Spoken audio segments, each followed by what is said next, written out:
Hi folks, thanks so much for tuning in. In this video, I want to walk you through the list of tools that I have assembled as the homeowner, which I think will be useful to you. I'll walk you through what are some of the tools that I've used in many of my projects and how you could use it in your situation and what are essential versus what are optional tools. I'll also show you how neatly I have arranged them on a pegboard. I was really finding it difficult to track any tool down because I was holding them all in tool bags and everything. So I just put together something on the pegboard.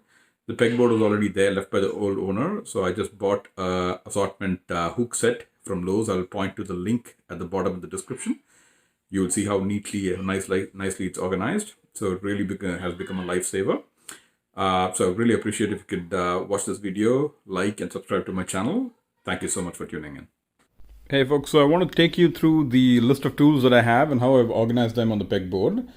So basically these tools were assembled as I became a homeowner and started putting things together. So bits and pieces started assembling. So what you see here today is basically a culmination of several months worth of effort as well as several projects that I've done. You could look at my YouTube channel to see the other projects that I've done. I'll give you an idea of how I'm using the tools. So let me kind of quickly walk through what are some of the possible tools that you could find useful as a homeowner, right? So you're seeing here, I basically organized them all on the pegboard, right? So I will take you through left to right. First one that you see here, this is an oscillating tool. It's a multi-purpose tool. It's got a head which can accommodate different kinds of attachments, including sanding or deep cutting or surface cutting. So this is definitely a useful one to have. This is my reciprocating saw.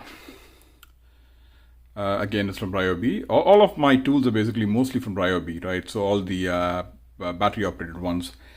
Then this is my cordless drill, cordless impact driver, this one. And then a flashlight, also from Ryobi. Then I have something called a Craig jig and a Craig starter kit here, right? The Craig jig is basically used for making pocket holes. So whenever you're joining pieces of machinery, pieces of wood together, and if you want to make pocket holes, the Craig jig is a really useful tool to have. As I go through this, I'll probably tell you which ones I think are probably essential and which ones you may probably get by without needing it. So far, I have really not used the oscillating tool that much, right? So I think that's probably something that you could take it as optional. Reciprocating saw, I've used it quite a bit. So that I would think is essential. Your drilling machine and your impact driver are absolutely essential. Torchlight, not so much. I rarely use it. Craig jig, I would definitely think is needed if you're going to do pocket holes to join pieces of wood together. The next thing you're seeing here are different sizes of screwdriver, Phillips head screwdrivers. So I would think these are really helpful to have. Next thing you're seeing here is really a level, a very small level that can be used in very tight spaces. And I've got two measuring tapes. You may be able to get away with one measuring tape. The reason I have two is because the ends actually start, twisting together. So you want to probably get a good quality one so the ends don't twist together. Then what you're seeing here is a spade drill bit. This you'll need if you're going to make some larger holes. So it really depends on your project if you need them or not. These that you're seeing here are different types of pruning blades that I attach to the reciprocating saw here. I use them mostly for cutting tree branches and stuff like that. And then here you would see is a drywall saw. Actually, drywall saw may or may not be useful because if you have an oscillating tool like what I have here, the attachments that come with it can be used for cutting through the wall. So you may not need a drywall knife. I got this before I purchased the oscillating tool, so that's why I have this left over. And then this is basically a torpedo level. So same as this small one, just have a little bit bigger. So you don't need so many levels. It just got accumulated through a period of time. Probably one torpedo level and one large level should be good for you. And this is absolutely essential, the pocket knife. And this one, it's a 5-in-1 painter's tool. Very, very useful. If you're going to use, it has multiple applications, opening paint cans, scrapping off things and stuff. So this is definitely useful. I would say this is a must-have if you are interested in building your tool arsenal. Now coming over here to this side, I'll just first zoom out and show you what all I have here. So starting from the bottom, this one is the staple gun. I have used this in multiple videos for creating my acoustic panels and my whole home theater. So this is very, very useful to have. I would say this is essential depending on whether you are going to embark on those kind of projects. This one here, I have a mixed opinion about this because this was earlier bought when I did not have any tools, right? So I bought this wrench set, but I'll explain to you why I don't think it may not be needed anymore. This is a regular hammer. The one thing that's missing from my tool arsenal is rubber mallet. So maybe I'll accumulate that at some point in time. Coming up here, these are clamps. I have 4 clamps. You can never have too many clamps, as I say. So these are very useful in all the woodworking projects that I did. So clamps are really essential, I would say. And you actually need different types of clamps. I have only one type of clamp. You probably need different types, different lengths. And the one at the top you're seeing, I showed you a torpedo level before, but the one here that you're seeing right now, it's a larger level, right? So this is very useful for making, if you're putting a piece of 2x4 on the floor or on the wall, very useful to have this to basically put together your surfaces at a nice even level. Now this over here, this is absolutely useful for me when I constructed my home theater. This is a wire stripping tool. I use it for multiple purposes, for stripping speaker wires as well as stripping electrical wires. And this is called a linesman plier. If you've seen my videos in my LED project where I installed the lights, I use this to twist the wires together. So I would say this is essential. Coming down here, the wire assortment wing nut, right? This is something that I got for twisting electrical wires together. You may or may not need this based on your project. The reason why I said the wrench set may not be essential is because I ended up getting a socket and a ratchet and socket set here. So as you see here, it's got different heads and the ratchet here. Right, ratchet is definitely much easier to use than wrenches. So I would say if you have an option between this or this, I would say get this. And this is again an adjustable wrench. Again, these are things that I had bought earlier when I did not have this socket wrench set. Right now, if you're seeing it, it has so many attachments here, so you don't really need to use this, right? So I'm mostly using only this right now.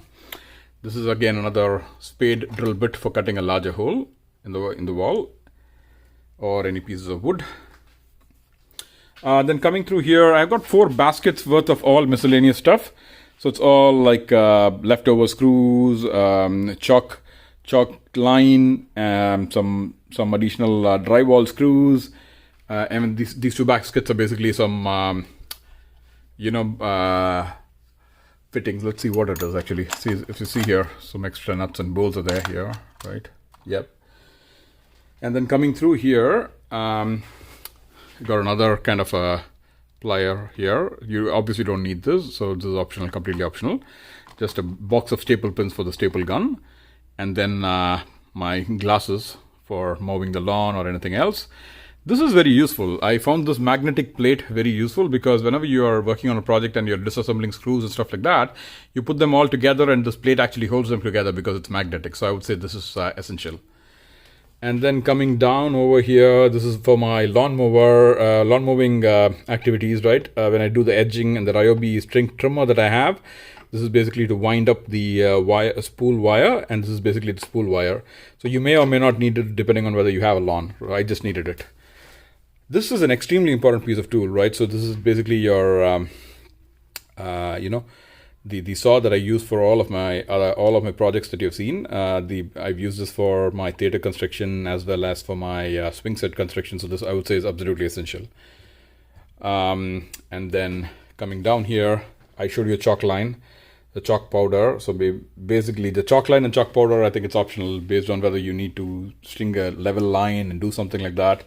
So I would say that is optional. Some staples, you may or may not need this. This is a digital multimeter. So I think I missed out one tool here that I wanted to talk to you about. Yeah, right here. So if you're looking at this tool is, I would say, an absolute essential to have for you guys, right? So it's a AC voltage detector, but it's a non-contact AC voltage detector. So what happens is whenever you want to go and test it against an outlet like this, you just turn it on and you put it here. It's when you touch it here, it shows that it's basically a live circuit, right? So you're not messing around with your hands, right? So it's basically a very useful tool to have. Now, this is the non-contact, right? And obviously then you have the multimeter.